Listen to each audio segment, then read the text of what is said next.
सूरज अभी पूरी तरह सिर पर नहीं चढ़ा था, लेकिन राजस्थान की उस छोटी सी तहसील के पुलिस स्टेशन का आंगन पहले ही तपने लगा था।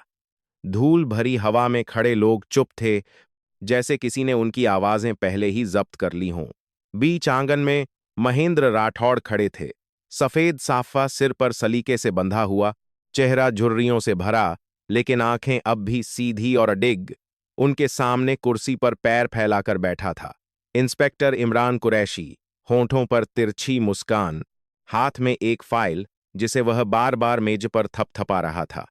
अंगूठा लगा दो, महेंद्र, उसने धीमी लेकिन ठंडी आवाज में कहा, वरना मामला लंबा जाएगा और उम्र तुम्हारी लंबी नहीं बची। महेंद्र ने कोई जवाब नहीं दिया। उनके पीछे दो कांस्टेबल खड़े थे, जैसे किसी अपराधी को घेरते हैं। उसी वक्त दफ्तर के भीतर से देवरान चौहान बाहर आया।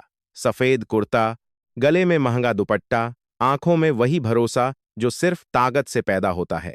समझदारी इसी में है कि खेत हमारे नाम कर दो, उसने कहा। सरकारी योजना है, विकास होगा। महेंद्र की आवाज सूखी थी, मगर कांप नहीं रही थी। ये खेत मेरे बाप के थे, उसके बाप के थे। विकास के नाम पर सौदा नहीं होगा। आंगन में खड़े लोग एक दूसरे का चेहरा देखने लगे, मगर किसी ने कुछ नहीं कहा। इमरान अचानक उठ खड़ा हुआ। उसकी कुर्सी पीछे खिसक कर चरमराई। बहुत जुबान चल रही है आज। वह आगे बढ़ा और बिना चेतावनी के महेंद्र के साफे को पकड़कर जोर से खींच लिया। सफेद कपड़ा हवा में घूमता हुआ जमीन पर गिरा, धूल से लथपथ। एक क्षण के लिए समय जैसे रुक गया। महेंद्र का सिर नंगा था, माथे पर पसीना चमक रहा था और उनकी आंखों में पहली बार दर्द की हल्की रेखा उभरी। भीड़ में खड़ी कुछ औरतों ने धीमे से सांस खींची, मगर किसी ने कदम आगे नहीं बढ़ाया। देवरा ने उस साफे को जूते की नोक से ठोकर मारी। इज्जत जमीन से आती है और जमीन अब हमारी होगी। इमरान ने महेंद्र को धक्का दिया। वे पीछे की ओर लड़खड़ाए और गर्म सीमेंट पर गिर पड़े। थाने में हो तुम? इमरान गर्जा। यहां कानून नहीं, मेरी कलम चलती है। उसी समय थाने के गेट पर एक जीप आकर रुकी। धूल का बादल उठा और उसमें से उतरा मेजर अर्जुन राठौड़। छुट्टी पर आया था, वर्दी पहने नहीं बल्कि सादा कपड़ों में, मगर चाल अब भी वही सैन्य अनुशासन वाली। उसने भीड़ चीरते हुए भीतर कदम रखा और जैसे ही उसकी नजर जमीन पर पड़े सफेद साफे पर पड़ी, उसके कदम एक पल को रुक गए।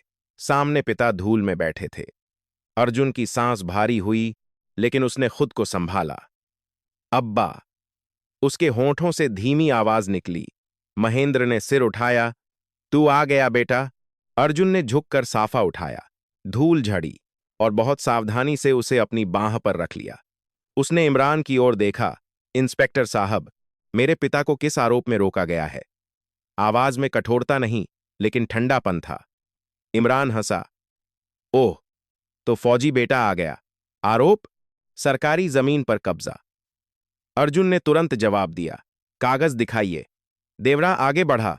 तुम छुट्टी पर हो ना मेजर? छुट्टी मनाओ, प्रशासन हमें संभालने दो। अर्जुन ने उसकी आंखों में देखा। प्रशासन कानून से चलता है, अहंकार से नहीं। यह सुनते ही इमरान का चेहरा तमतमा गया। यह बॉर्डर नहीं है, समझे? यहां तुम्हारी रैंक की कोई कीमत नहीं। उसने अचानक अर्जुन को कंधे से पकड़कर पीछे धकेला। भीड़ में हलचल हुई। अर्जुन का संतुलन बिगड़ा, मगर वह गिरा नहीं। उसकी मुट्ठियां अनायास भींच गईं। एक क्षण के लिए लगा जैसे वह पलट कर वार करेगा। उसके दिमाग में सीमावर्ती पोस्ट की याद कौंधी, गोलियों की आवाज, दुश्मन की आंखें। मगर उसने खुद को रोका। मैं सिर्फ कानूनी प्रक्रिया की बात कर रहा हूं, उसने धीमे लेकिन स्पष्ट शब्दों में कहा। इमरान ने मेज पर मुक्का मारा। कानून मैं हूं यहां। अगर ज्यादा बोलोगे तो तुम्हें भी अंदर कर दूंगा। देवरा ने मुस्कुराते हुए जोड़ा। और तुम्हारी यूनिफॉर्म, वो यहां काम नहीं आएगी। अर्जुन की आंखें एक पल को चमकीं, जैसे भीतर कोई आग भड़क उठी हो, लेकिन चेहरे पर अब भी नियंत्रण था। उसने पिता की ओर देखा, जिनकी कलाइयों पर अब हथकड़ी डाल दी गई थी। इंस्पेक्टर, अर्जुन ने कहा, आप जो कर रहे हैं वह दर्ज होगा। इमरान ने व्यंग्य से ताली बजाई। रिकॉर्ड कर लो मेजर साहब, पूरा शहर देख रहा है। भीड़ सचमुच देख रही थी, कुछ सहानुभूति से, कुछ डर से, कुछ उत्सुकता से। अर्जुन आगे बढ़ा। मैं अनुरोध कर रहा हूं, उन्हें मेडिकल जांच कराइए और वकील से मिलने दीजिए। इमरान ने जवाब में फिर धक्का दिया, इस बार ज्यादा जोर से। अर्जुन पीछे हटते हुए दीवार से टकराया। उसकी सांस तेज हो गई। उसके भीतर दो आवाजें लड़ रही थीं। एक कहती थी, अपमान का जवाब दो। दूसरी कहती थी, तुम सैनिक हो, भीड़ नहीं। महेंद्र ने जमीन से ही कहा, बेटा, गुस्सा मत कर। वह वाक्य अर्जुन के भीतर हथौड़े की तरह लगा। उसने सीधा खड़े होकर सलामी की मुद्रा में हाथ माथे तक ले गया, जैसे खुद को याद दिला रहा हो कि वह कौन है। मैं वापस आऊंगा, उसने शांत स्वर में कहा, और तब बात कानून करेगी। देवरान ने ठहाका लगाया, हम इंतजार करेंगे। इमरान ने इशारा किया और कांस्टेबल महेंद्र को भीतर ले गए। दरवाजा बंद हुआ, लोहे की आवाज गूंजी। अर्जुन कुछ क्षण वहीं खड़ा रहा, हाथ में साफा पकड़े। हवा में धूल घूम रही थी, जैसे दृश्य को धुंधला करना चाहती हो। भीड़ धीरे धीरे छंटने लगी। किसी ने उसके कंधे पर हाथ नहीं रखा, कोई उसके साथ नहीं चला। वह अकेला खड़ा था, पराजित नहीं लेकिन अपमानित। उसने साफे को सीने से लगाया और थाने के गेट से बाहर निकल गया। सड़क पर चलते हुए उसकी चाल अब भी सीधी थी, मगर भीतर तूफान था। उसे एहसास था कि यह सिर्फ जमीन का मामला नहीं रहा, यह इज्जत का मामला था। और इज्जत जब खुले आंगन में गिरा दी जाती है तो उसकी गूंज दूर तक जाती है। उसी गूंज ने उस दिन शहर की हवा बदल दी, भले ही किसी ने खुलकर यह बात नहीं मानी। अर्जुन ने पीछे मुड़कर थाने की इमारत को देखा। पुरानी दीवारें, झंडा आधा झुका हुआ और भीतर कहीं उसके पिता बंद। उसने जेब से फोन निकाला, कुछ सेकंड तक स्क्रीन को देखा, फिर वापस रख दिया। अभी नहीं, अभी उसे खुद को संभालना था। वह जानता था कि एक गलत कदम सब कुछ बिगाड़ सकता है, लेकिन वह यह भी जानता था कि आज जो हुआ वह यूं ही नहीं रुकेगा। सूरज अब सिर पर था और गर्मी बढ़ती जा रही थी। धूल में पड़े पदचिन्ह धीरे धीरे मिट रहे थे, मगर उस आंगन में हुआ अपमान इतनी आसानी से मिटने वाला नहीं था।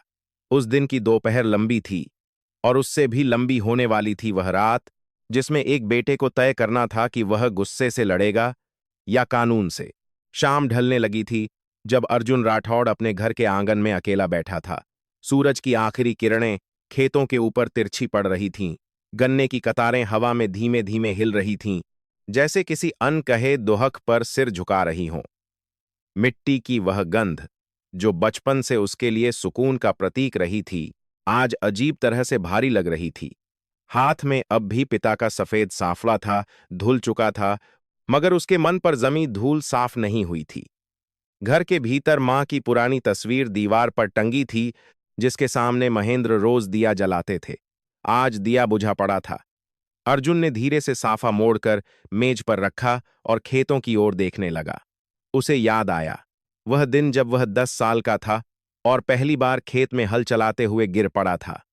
पिता ने उठाकर कहा था, जमीन गिरने से नहीं छूटती, छोड़ने से छूटती है। वही आवाज आज भी उसके कानों में गूंज रही थी। गांव में खबर फैल चुकी थी। लोग जानते थे कि महेंद्र को थाने में रखा गया है, मगर हर घर के दरवाजे आधे बंद थे। कोई खुलकर साथ नहीं दे रहा था। डर हवा में घुला हुआ था। अर्जुन को यह डर दिखाई दे रहा था और यह उसे भीतर से काट रहा था। उसने जेब से फोन निकाला। स्क्रीन पर कमांडिंग ऑफिसर का नाम चमक रहा था, मगर उंगली कॉल बटन पर रुक गई। क्या वह तुरंत सेना को शामिल करे या पहले स्थानीय रास्ता आजमाए? उसके भीतर का बेटा चाहता था कि वह अभी जाकर थाने के दरवाजे तोड़ दे, मगर उसके भीतर का सैनिक उसे रोक रहा था। उसी समय दरवाजे पर हल्की दस्तक हुई। अर्जुन ने मुड़कर देखा। सामने खड़े थे उसके पुराने स्कूल शिक्षक हरिदेव शर्मा, उम्र दराज, दुबली काया, लेकिन आंखों में स्पष्टता। अर्जुन, उन्होंने धीमे स्वर में कहा, मैं ज्यादा देर नहीं रुक सकता। उन्होंने जेब से कुछ कागज निकाले और उसकी ओर बढ़ाए। यह तहसील कार्यालय की कॉपी है, असली रिकॉर्ड कुछ और कहते हैं। अर्जुन ने फाइल खोली। नक्शे में जिस जमीन को सरकारी घोषित किया गया था, वह वास्तव में सिंचाई योजना की सीमा से बाहर थी। किसी ने सीमा रेखा बदल दी थी। यह तुम्हें कैसे मिला? अर्जुन ने पूछा। शर्मा जी ने धीमे से कहा, कुछ लोग अब भी सच से डरते नहीं। इतना कहकर वे जल्दी से लौट गए। अर्जुन ने कागजों को ध्यान से पढ़ा। खेल सिर्फ दबाव का नहीं था, दस्तावेजी हेरफेर का था। उसने गहरी सांस ली। उम्मीद की एक पतली किरण दिखी, मगर वह बहुत नाजुक थी। तभी फोन बजा। अनजान नंबर। दूसरी ओर से आवाज आई, मैं कांस्टेबल रवि बोल रहा हूं। आज जो हुआ वो सही नहीं था। अर्जुन चुप रहा। रवि ने आगे कहा, थाने की सीसीटीवी में सब रिकॉर्ड है, लेकिन शायद वो फुटेज ज्यादा दिन नहीं रहेगी। कॉल कट गया। अर्जुन का दिल तेजी से धड़कने लगा। अब उसके पास दो टुकड़े थे, दस्तावेज और संभावित सबूत। मगर क्या वह इन पर भरोसा कर सकता था? रात गहराने लगी। घर के बाहर अंधेरा छा गया और दूर कहीं कुत्तों के भौंकने की आवाज सुनाई देने लगी। अर्जुन को अचानक याद आया, पिता अक्सर कहते थे, सैनिक की असली ताकत बंदूक नहीं, धैर्य है। उसने खुद से सवाल किया, क्या वह धैर्य रख पा रहा है? उसे अपने भीतर बेचैनी महसूस हो रही थी। गुस्सा अब भी था, मगर उसके साथ रणनीति भी जन्म ले रही थी। उसने फोन उठाया और इस बार कॉल बटन दबा दिया। सर, मेजर अर्जुन राठौड़ बोल रहा हूं। उसकी आवाज स्थिर थी। मुझे औपचारिक रूप से रिपोर्ट दर्ज करनी है। उसने पूरा घटनाक्रम संक्षेप में बताया। उधर से शांत आवाज आई, तुम छुट्टी पर हो मेजर? सुनिश्चित करो कि तुम्हारा हर कदम नियमों के भीतर हो। कॉल खत्म होने के बाद अर्जुन देर तक आंगन में बैठा रहा। उसे एहसास था कि उसने पहला सही कदम उठा लिया है, लेकिन सामने लंबी लड़ाई थी। उसी समय गांव का एक बुजुर्ग चुपचाप आकर बैठ गया। बेटा, उसने धीमे से कहा, हम सबने देखा, मगर बोल नहीं पाए। अर्जुन ने उसकी ओर देखा। उसमें आरोप नहीं था, सिर्फ थकान थी। डर मत ये, अर्जुन ने शांत स्वर में कहा, सच को बोलने में देर हो सकती है, हार नहीं। बुजुर्ग ने सिर झुका लिया। अगली सुबह अर्जुन तहसील कार्यालय पहुंचा। वहां देवरा चौहान पहले से मौजूद था, पत्रकारों से घिरा हुआ। हम विकास के खिलाफ नहीं हैं, वह कैमरे के सामने कह रहा था। कुछ लोग राजनीति कर रहे हैं। अर्जुन भीड़ के पीछे खड़ा सुनता रहा। उसने आगे बढ़कर सिर्फ इतना कहा, रिकॉर्ड की जांच कीजिए। देवरान ने मुस्कुराकर जवाब दिया, जांच होगी, लेकिन सच्चाई वही रहेगी जो दस्तावेज कहते हैं। अर्जुन ने फाइल उसकी ओर बढ़ाई। देवरान की आंखों में एक पल को असहजता तैर गई, मगर वह तुरंत संभल गया। उसी दिन शाम को खबर आई कि महेंद्र की तबीयत बिगड़ गई है। अर्जुन थाने पहुंचा, मगर उसे भीतर जाने की अनुमति नहीं मिली। इमरान बाहर आया और व्यंग्य से बोला, देखो, तुम्हारे पिता जिद की कीमत चुका रहे हैं। अर्जुन ने संयम से कहा, मैं मेडिकल जांच की मांग करता हूं। इमरान ने हंसते हुए कहा, तुम बहुत मांग करते हो मेजर। अर्जुन ने उसकी आंखों में सीधा देखा, मैं सिर्फ अधिकार मांगता हूं। उस रात अर्जुन ने सोया नहीं। उसने हर दस्तावेज दोबारा पढ़ा। उसने तय किया कि वह मीडिया के सामने भावनात्मक बयान नहीं देगा, वह हर बात साक्ष्य से रखेगा। उसके भीतर का गुस्सा अब ठंडा नहीं हुआ था, मगर दिशा पा रहा था। उसने खुद से कहा, अगर वह जल्दबाजी करेगा तो देवरां वही चाहेगा। अगर वह धैर्य रखेगा तो सच धीरे धीरे सामने आएगा। सुबह होते होते उसे कमांड से संदेश मिला, एक प्रारंभिक जांच अधिकारी भेजा जाएगा। यह छोटी जीत थी, बहुत छोटी, मगर जीत थी। अर्जुन ने आकाश की ओर देखा। उसे पहली बार लगा कि वह अकेला नहीं है। गांव अब भी डरा हुआ था। पिता अब भी बंद थे। देवरां अब भी ताकतवर था। लेकिन खेल अब सिर्फ धमकी का नहीं रहा। अब रिकॉर्ड, गवाह और प्रक्रिया भी शामिल थे। चैप्टर के अंत में अर्जुन अपने घर की दहलीज पर खड़ा था, हाथ में फाइल, मन में योजना। उसने धीरे से साफा उठाया और मेज पर रखा। अब्बा, उसने फुसफुसाया, मैं गुस्से से नहीं, कानून से लड़ूंगा। बाहर हवा तेज हो गई थी। गन्ने की पत्तियां सरसराईं, जैसे किसी अनदेखे परिवर्तन की आहट हो। उम्मीद अब भी नाजुक थी, मगर जीवित थी। और कभी-कभी सबसे बड़ी लड़ाई उम्मीद को जिंदा रखने की होती है। सुबह की धूप अभी पूरी तरह तेज नहीं हुई थी, लेकिन अर्जुन की आंखों में नींद का नाम नहीं था। पिछली रात वह लगभग जागता ही रहा था। दस्तावेज, कॉल, संभावित गवाह सब दिमाग में घूमते रहे। मगर आज एक और तरह की हलचल थी। गांव के बाहर पुराने पीपल के पेड़ के पास कुछ लोग उसका इंतजार कर रहे थे। वे उसके बचपन के साथी थे और उनमें से दो उसके साथ सेना में भी रह चुके थे, अब रिटायर होकर लौट आए थे। उनके चेहरों पर सहानुभूति से ज्यादा गुस्सा था। बस बहुत हो गया अर्जुन, उनमें से एक, रघुवीर, ने दांत भींचते हुए कहा। उस देवरा और इमरान को समझाना पड़ेगा कि गांव कोई अनाथ नहीं है। दूसरे ने जोड़ा, हम 5 लोग काफी हैं। आज रात थाने के पीछे से घुसेंगे, कोई सीसीटीवी नहीं बचेगा। अर्जुन कुछ क्षण चुप रहा। उसके भीतर कहीं एक हिस्सा इस प्रस्ताव से सहमत होना चाहता था। उसे पिता की हथकड़ियां याद आईं, साफे पर जमी धूल याद आई। एक पल को उसने कल्पना की, अगर वह चाहता तो एक ही रात में सब पलट सकता था। मगर वह जानता था उस पलटाव की कीमत क्या होगी। यह लड़ाई खेत की है, युद्ध की नहीं। उसने धीमे मगर ठोस स्वर में कहा, अगर हम वही करेंगे जो वे चाहते हैं तो वे जीत जाएंगे। रघुवीर ने तीखी नजर से देखा, तो क्या बैठकर देखते रहेंगे? अर्जुन ने जवाब दिया, नहीं, पर हम कानून से लड़ेंगे, बदले से नहीं। उधर थाने के भीतर महेंद्र को अलग कमरे में रखा गया था। कमरे में एक टिमटिमाती ट्यूबलाइट, लोहे की चारपाई और कोने में पड़ा वही सफेद साफा जो अब भी वापस नहीं किया गया था। इमरान दरवाजे के बाहर खड़ा था, हाथ में चाबी घुमाते हुए। तुम्हारा बेटा बहुत सीधा बन रहा है, उसने भीतर झांकते हुए कहा। महेंद्र ने थके स्वर में जवाब दिया, सीधा नहीं, सही है। इमरान हंसा, सही लोग अक्सर हार जाते हैं। महेंद्र ने आंखें बंद कर लीं। उन्हें अपने बेटे की आंखों में उभरती आग दिख रही थी और वही उन्हें सबसे ज्यादा चिंता दे रही थी। दोपहर तक अर्जुन को एक और खबर मिली। देवराव ने जिला कार्यालय में शिकायत दर्ज कराई है कि अर्जुन सेना का प्रभाव इस्तेमाल कर प्रशासन में हस्तक्षेप कर रहा है। यह स्पष्ट संदेश था, अगर अर्जुन ने कोई भी गलत कदम उठाया तो उसे अनुशासनात्मक कार्रवाई का सामना करना पड़ सकता था। यह वही नैतिक जाल था जिसमें फंसाने की कोशिश की जा रही थी। अर्जुन ने अपने कमरे में अकेले बैठकर लंबे समय तक सोचा, क्या वह चुप रहे या खुलकर प्रेस के सामने जाए? उसने तय किया, भावना से नहीं, साक्ष्य से। शाम को अर्जुन फिर थाने पहुंचा। इस बार वह अकेला था। उसने इमरान से मिलने की औपचारिक अनुमति मांगी। इमरान बाहर आया, चेहरे पर वही तिरस्कार। फिर आ गए, उसने कहा। अर्जुन ने शांत स्वर में कहा, मैं सिर्फ अपने पिता से 5 मिनट बात करना चाहता हूं। इमरान ने पास आकर फुसफुसाया, तुम्हारे पास एक विकल्प है, कागज पर हस्ताक्षर करा दो और सब खत्म। अर्जुन की मुट्ठियां कस गईं। एक सेकंड के लिए उसे लगा कि वह कॉलर पकड़ लेगा। उसके कानों में खून की आवाज गूंजने लगी। इमरान ने उकसाते हुए कहा, या फिर तुम भी अंदर जाओगे, तब देखेंगे तुम्हारी यूनिफॉर्म क्या करती है। उस क्षण अर्जुन का हाथ सचमुच आगे बढ़ा।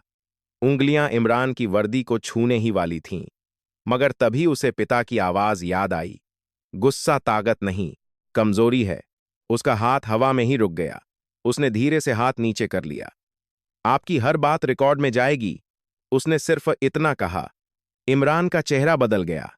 शायद उसे उम्मीद थी कि अर्जुन उकसावे में आएगा। अंदर जाकर अर्जुन ने पिता को देखा। थकान साफ झलक रही थी। बेटा, महेंद्र ने धीमे से कहा, तू लड़ाई लंबी मत कर, पर गलत भी मत करना। अर्जुन ने कुर्सी खींची और पास बैठ गया। अगर मैं चाहूं तो आज ही सब बदल सकता हूं, उसने फुसफुसाया। महेंद्र ने उसकी ओर देखा। बदलना आसान है, संभालना मुश्किल। तू सैनिक है, गांव का नहीं, देश का। यह सुनकर अर्जुन की आंखें भर आईं, मगर उसने खुद को संभाला। थाने से बाहर निकलते समय उसे लगा कि कई निगाहें उसे देख रही हैं, कुछ डर से, कुछ उम्मीद से। देवरान की गाड़ी बाहर खड़ी थी। वह कार से उतरा और पास आकर बोला, मेजर साहब, आपकी भावनाएं समझता हूं, लेकिन राजनीति में भावना नहीं चलती। अर्जुन ने जवाब दिया, यह राजनीति नहीं, न्याय है। देवरा मुस्कराया, न्याय वही होता है जो साबित हो सके। रात को अर्जुन के घर पर फिर वही पुराने साथी आए। क्या हुआ? उन्होंने पूछा। अर्जुन ने सिर हिलाया, कुछ नहीं, और बहुत कुछ। उसने उन्हें स्पष्ट कहा कि कोई भी गैरकानूनी कदम नहीं उठाया जाएगा। रघुवीर नाराज हो गया, तू बदल गया है। अर्जुन ने शांत स्वर में कहा, नहीं, मैं वही हूं, इसलिए नहीं बदल रहा। उसी रात कांस्टेबल रवि ने फिर कॉल किया।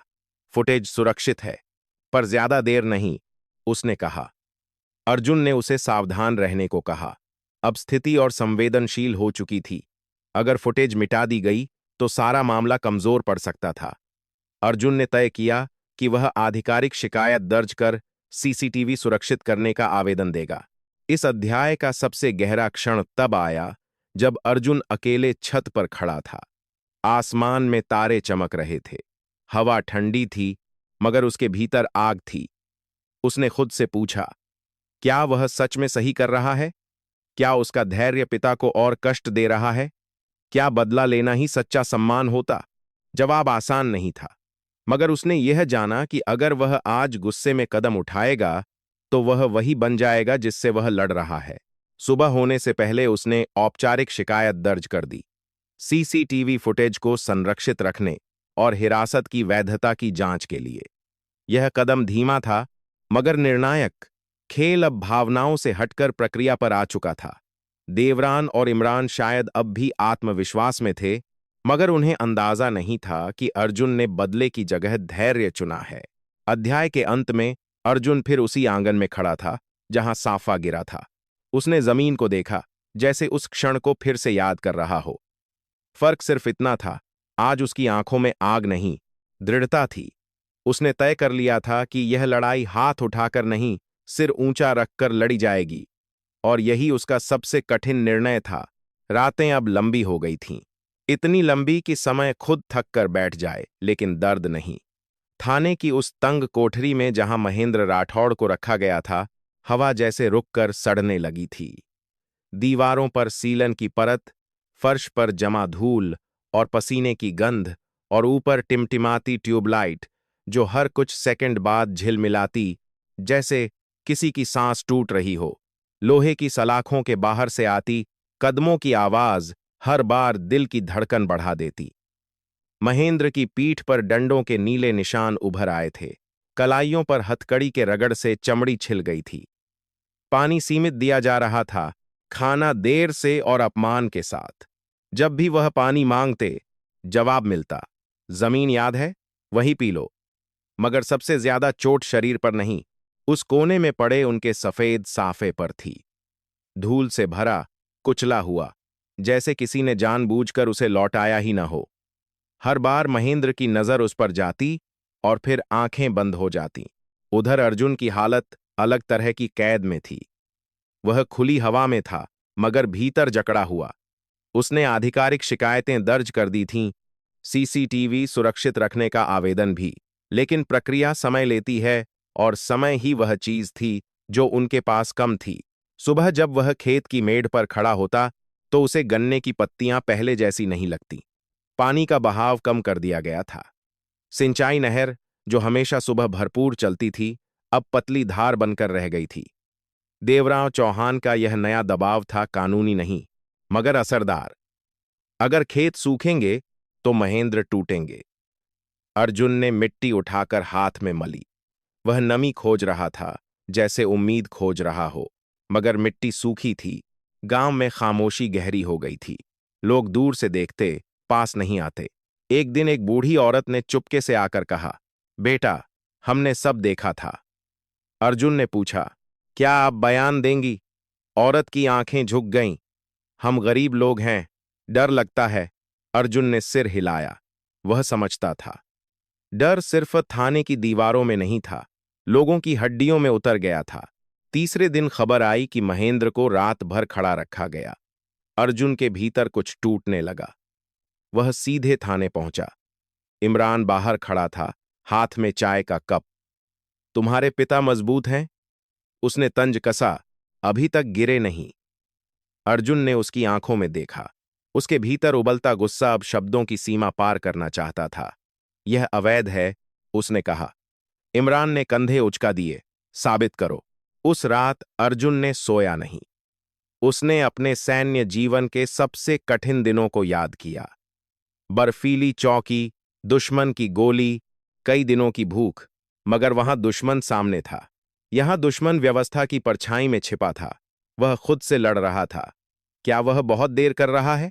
क्या उसका धैर्य पिता की पीड़ा बढ़ा रहा है? उसने फोन उठाया, कमांडिंग ऑफिसर को संदेश लिखा, फिर मिटा दिया। वह जानता था कि सेना की खुली कार्रवाई आखिरी कदम होगी। अभी प्रक्रिया चल रही थी, मगर हर बीतते घंटे के साथ उसे लगता था कि वह बेटे के रूप में असफल हो रहा है।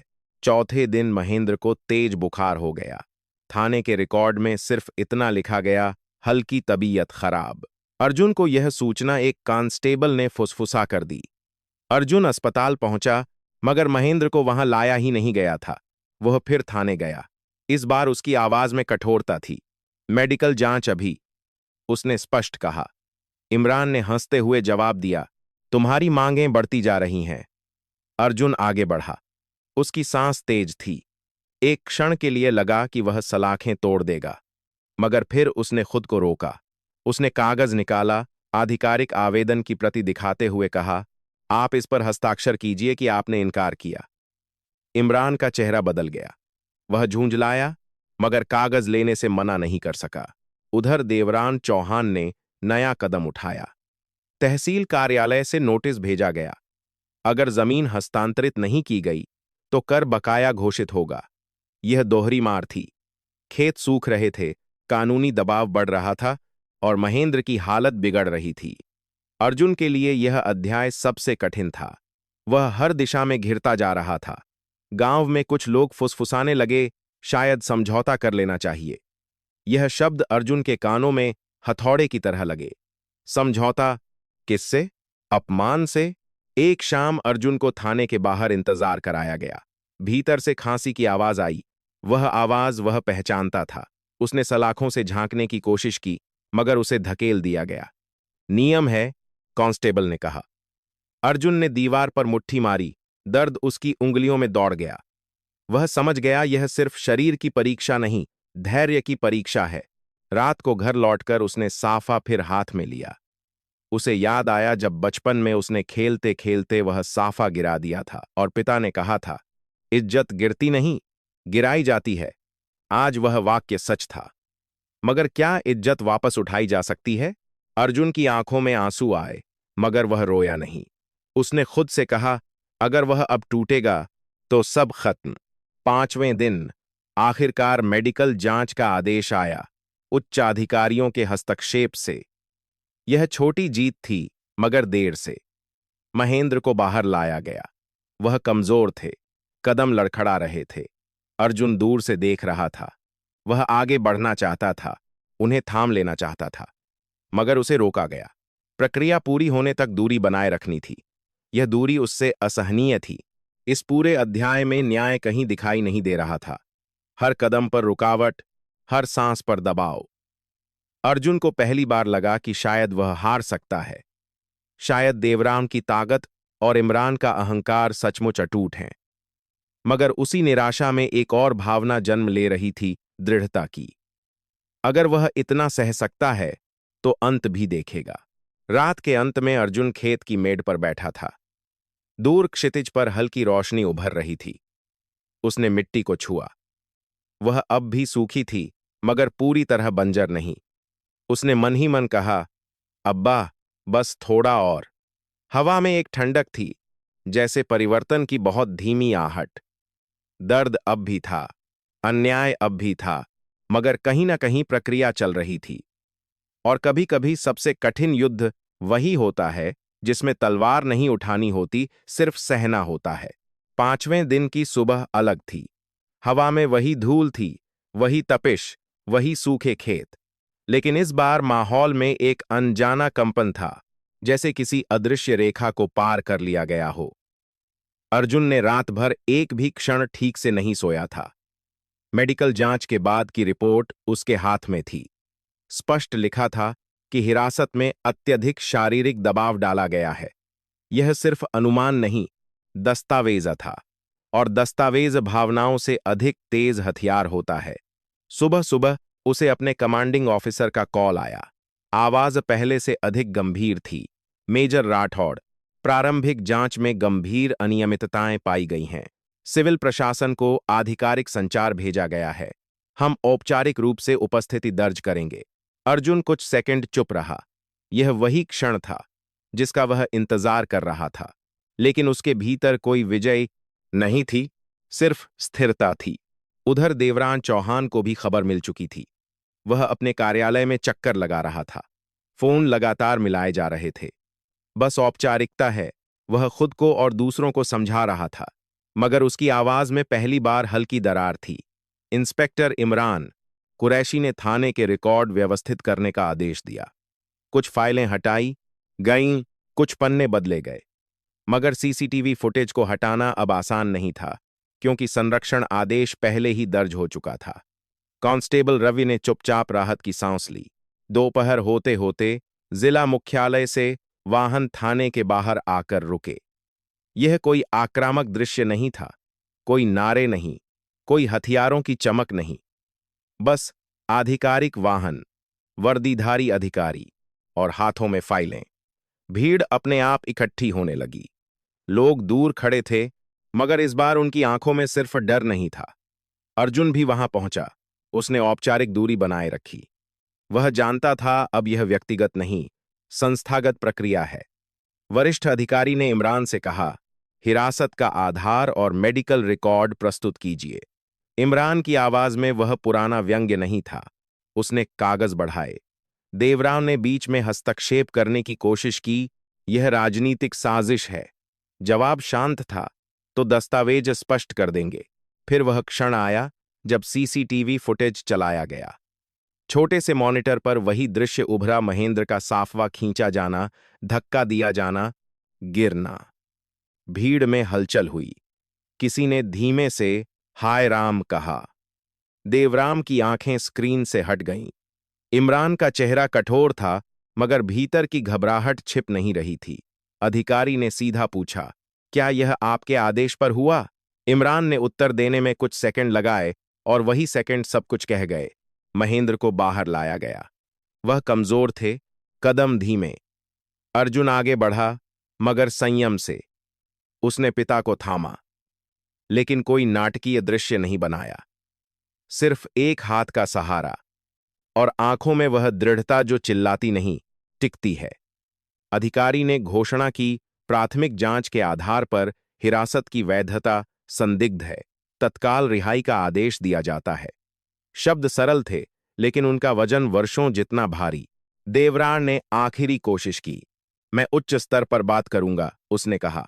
अधिकारी ने उत्तर दिया, आप स्वतंत्र हैं, लेकिन प्रक्रिया अब दर्ज हो चुकी है। इमरान को अलग ले जाकर बयान दर्ज किया गया। थाने के भीतर वही दीवारें थीं, वही धूल, लेकिन सत्ता का संतुलन बदल चुका था। भीड़ अब और पास आ गई थी। कोई नारे नहीं, कोई हिंसा नहीं, बस फुसफुसाहटें। सच सामने आ गया। अर्जुन ने पिता के हाथ में वह साफा वापस दिया। महेंद्र ने उसे धीरे धीरे झाड़ा, फिर खुद ही सिर पर बांधा। वह क्षण किसी भाषण से बड़ा था। अर्जुन ने सलामी दी, अपने पिता को नहीं, उस सिद्धांत को जिसके लिए उसने धैर्य चुना था। देवरान को नोटिस थमाया गया, भूमि दस्तावेजों की जांच और पद के दुरुपयोग के आरोप में। इमरान को अस्थायी रूप से निलंबित किया गया। विभागीय जांच लंबित। कोई हथकड़ी नहीं, कोई धक्का नहीं, सिर्फ प्रक्रिया। यही अंतर था। अर्जुन के भीतर अब भी गुस्सा पूरी तरह समाप्त नहीं हुआ था। जब उसने पिता की पीठ पर चोट के निशान देखे, तो उसके भीतर एक लहर उठी, मगर उसने उसे वहीं रोका। उसने खुद से कहा, यह अंत नहीं, सुधार की शुरुआत है। न्याय बदले की तरह तेज नहीं होता, लेकिन टिकाऊ होता है। शाम को जब वे घर लौटे, तो खेतों पर हल्की हवा चली। नहर का पानी फिर से सामान्य बहाव में था। जांच की सूचना के बाद प्रशासन ने आपूर्ति बहाल कर दी थी। यह संयोग नहीं था, शक्ति का प्रदर्शन अब उलटा पड़ चुका था। गांव के कुछ लोग आगे आए। उन्होंने झिझकते हुए नमस्ते की। अर्जुन ने सिर हिलाया। उसमें कोई अहंकार नहीं था, सिर्फ थकान और शांति का मिश्रण। उस रात पहली बार घर में दिया फिर से जला। महेंद्र चारपाई पर लेटे थे, मगर चेहरे पर संतोष था। तूने हाथ नहीं उठाया, उन्होंने धीमे से कहा। अर्जुन ने उत्तर दिया, अगर उठाता तो हार जाता। बाहर हवा में धूल अब भी थी, गर्मी अब भी थी, लेकिन वातावरण बदल चुका था। यह अध्याय किसी विस्फोट से नहीं, एक दस्तावेज से खत्म हुआ। किसी चीख से नहीं, एक आदेश से। और उस आदेश ने सिर्फ एक आदमी को नहीं, पूरे गांव को यह याद दिलाया कि न्याय धीमा हो सकता है, मगर असंभव नहीं। अर्जुन ने उस रात आसमान की ओर देखा। सितारे वैसे ही थे, लेकिन उसे लगा जैसे उनका प्रकाश थोड़ा साफ हो गया हो। न्याय आ चुका था, शोर के बिना, लेकिन प्रभाव के साथ। गांव की सुबहें फिर से वैसी दिखने लगी थीं जैसी कभी हुआ करती थीं, लेकिन भीतर बहुत कुछ बदल चुका था। खेतों में गन्ने की पत्तियां अब फिर से सीधी खड़ी थीं। नहर का पानी नियमित बह रहा था और हवा में वह घुटन नहीं थी जो पिछले दिनों हर सांस के साथ महसूस होती थी। महेंद्र राठौड़ अब घर के आंगन में चारपाई पर बैठते, धीरे धीरे चाय पीते और कभी-कभी लंबी चुप्पी में डूब जाते। उनकी पीठ के घाव अभी पूरी तरह भरे नहीं थे, मगर उनकी आंखों में जो थकान थी, उसमें अब हार नहीं थी। अर्जुन अक्सर उन्हें चुपचाप देखता। उसे समझ आ गया था कि न्याय का आदेश मिल जाना और भीतर की चोट भर जाना दो अलग बातें हैं। देवरान चौहान के कार्यालय के बाहर अब भी गाड़ियां खड़ी होती थीं, लेकिन उनके दरवाजे पर भीड़ कम हो गई थी। जांच समिति ने भूमि रिकॉर्ड की फाइलें अपने कब्जे में ले ली थीं। मीडिया, जो पहले विकास के नाम पर बयान चला रहा था, अब सवाल पूछ रहा था। सीमा रेखा किसने बदली? हिरासत में चोटें कैसे आईं? देवराम का चेहरा टीवी पर कम और कागजों में ज्यादा दिखाई देने लगा। उसका आत्मविश्वास अब बयान नहीं, बचाव बन चुका था। इंस्पेक्टर इमरान कुरैशी अस्थायी निलंबन पर घर बैठा था। विभागीय पूछताछ में हर उत्तर उसे और उलझा रहा था। उसे पहली बार महसूस हुआ कि सत्ता हमेशा स्थायी नहीं होती। अर्जुन ने सार्वजनिक रूप से कोई बयान नहीं दिया। कई पत्रकार उसके घर आए। उन्होंने पूछा, क्या आप सेना की ताकत दिखाना चाहते थे? अर्जुन ने सिर्फ इतना कहा, मैंने प्रक्रिया का पालन किया। यह वाक्य सरल था, मगर उसमें पूरी कहानी छिपी थी। उसने बदला नहीं लिया, उसने रास्ता चुना, और वही रास्ता अब दूसरों के लिए उदाहरण बन रहा था। गांव के कुछ युवा, जो पहले चुप थे, अब खुलकर कहने लगे कि वे भी अपने अधिकारों के लिए दस्तावेज पढ़ेंगे, सवाल पूछेंगे।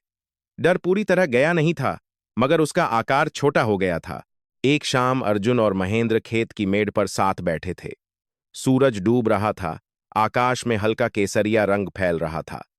महेंद्र ने धीरे से कहा, बेटा, इज्जत वापस मिल गई क्या? अर्जुन ने कुछ देर सोचा।